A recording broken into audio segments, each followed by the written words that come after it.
এই বন্ধু, এবারে সংসদ আর জমবো না রে। কি এর এক বক্রচক্র সংসদ হইব।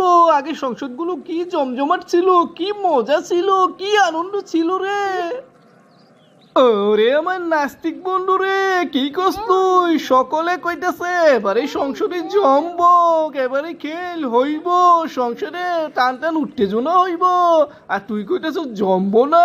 কি রে, কি এর লেগে জমবো না শুনি? এই বেটা, কেমনে জমবো এই সংসদ? এই সংসদে কি আঙ্গ মমতাজ আছে নাকি? মমতাজ থাকলে গান গাইয়ে সংসদ জমাইতো। এই সংসদে কি ওবায়দুল কাদের আছে নাকি, যে কিনা মানুষকে খুশি করাইতো? এই সংসদে আঙ্গ লালন বক্তাকেও আছে নাকি? নাইকা। আরে এই সংসদে যারা আছে সব মৌলবাদী। তারা শুধু বিসমিল্লাহ পড়বো আর কোনো কিছু করবো নাকি, জমবো নাকি? ওরে আমার ৯০০ বন্ধু, তা সংসদ কি যাত্রাপালা পাইছ রে, লালনের মঞ্চ পাইছ রে, নাকি জোকারের মঞ্চ পাইছ যে এখানে জমাইব গান গাইব? ওই বেটা, লক্ষ লক্ষ টাকা খরচ করে এই সংসদ পরিচালিত হয় মানুষের কথা বলার জন্য।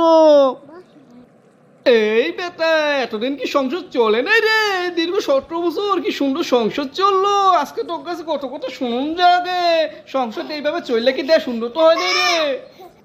এই বেটা, সংসদ চললে দেশ উন্নত হয়েছে কিন্তু মানুষ উন্নত হয় নাই, হারামি।